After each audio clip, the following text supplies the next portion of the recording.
Hello बच्चों, राधे राधे। आज हम लोग यूपी टेट के लिए टॉपिक वाइज रिवीजन कर रहे हैं। जो अपना टॉपिक है वो है सिंधु घाटी सभ्यता। बिना टाइम वेस्ट करते हुए जल्दी जल्दी हम पढ़ते हुए चलते चलेंगे। ओके, स्टार्ट करें। गुड। हाँ, तो भाई हमारा टॉपिक क्या है? सिंधु घाटी सभ्यता। सबसे पहले भाई इसका नामकरण कैसे पड़ा कि सिंधु घाटी सभ्यता या हड़प्पा सभ्यता हम इसको क्यों कहते हैं? हड़प्पा पहला स्थल था बेटा जिसकी खुदाई सर्वप्रथम हुई थी, या कह सकते हैं जो ये स्थल सबसे पहले मिला था, इसलिए हम इसको बोल सकते हैं हड़प्पा सभ्यता।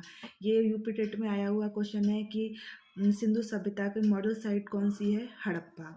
सिंधु घाटी सभ्यता, इसका नाम दूसरा नाम क्या है? सिंधु घाटी सभ्यता। इस सभ्यता के ज़्यादातर स्थल बेटा उसकी सहायक नदियों के इर्द गिर्द मिले हैं। कौन कौन सी है सहायक नदियाँ?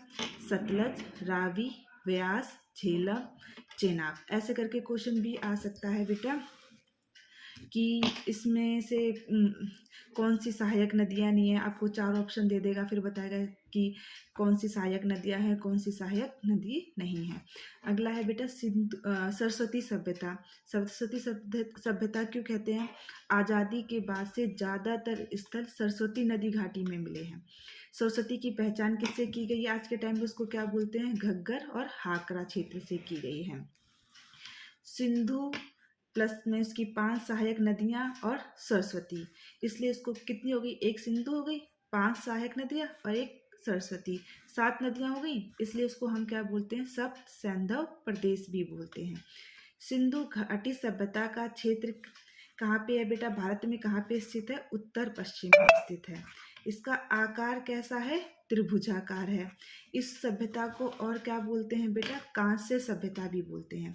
सबसे पहले कांसे का प्रयोग कहाँ हुआ था? हड़प्पा में हुआ था। पहली नगरीय व्यवस्था सभ्यता कौन सी थी? हमारी हड़प्पा सभ्यता थी। ओके, क्लियर बेटा? इतना आगे चलें।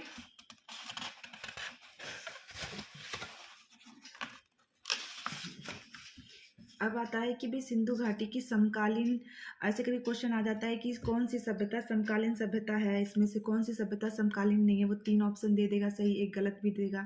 मेसोपोटामिया की सभ्यता भी क्या है? सिंधु सभ्यता के समकालीन है। ये कहाँ पे है? अभी दजला फरात नदियों के किनारे है। मिस्र की सभ्यता नील नदी के किनारे है। चीन की सभ्यता हवांगो नदी के किनारे है। क्रीट द्वीप की सभ्यता कहाँ है? ये यहाँ की जो जल निकास प्रणाली है बेटा वो इंडस वैली सिविलाइजेशन की तरह ही थी। ठीक है, तो समकालीन का मतलब क्या होता है कि जब सिंधु सभ्यता की व्यवस्था चल रही थी उसी के साथ साथ ये सभ्यताएं भी स्थित थी। ओके, सिंधु सभ्यता की खोज। अब सिंधु सभ्यता की खोज के बारे में हम लोग पढ़ेंगे। हड़प्पा का खोजकर्ता कौन था बेटा? दयाराम साहनी। कब हुआ? 1921 में। मोहनजोदड़ो की खोज किसने की? राखलदास बनर्जी ने। सर्वप्रथम हड़प्पा के टीलों को देखा किसने था बेटा? चार्ल्स मैसन ने। अलेक्जेंडर कनिंघम ने 3 बार हड़प्पा की यात्रा की थी। कब कब की थी बेटा?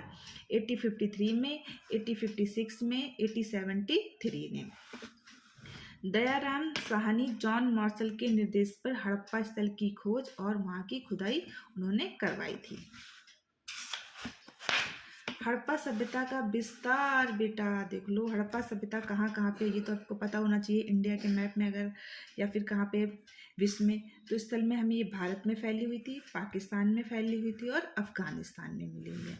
अगर हम देखें कि नॉर्थ में सबसे नॉर्थ वाला इलाका कौन सा है? मांडा, ये जम्मू कश्मीर में पड़ता है। वेस्ट वाला कौन सा है? कोंगडोर। और ईस्ट वाला कौन सा है? आलमगीर, यूपी में। ये इंपॉर्टेंट है क्योंकि हम यूपी का एग्जाम दे रहे हैं, हमें पता होनी चाहिए। और साउथ में देखें तो दैमाबाद, महाराष्ट्र। Okay good. आगे के लिए मैं, अगर आपको सही लगा हो, अच्छा लगा हो, तो वीडियो को लाइक करें, सब्सक्राइब करें, और ऐसे ही मैं टॉपिक वाइज नोट्स बनाते हुए आपको प्रोवाइड करवाती रहूँगी। Thank you. राधे राधे।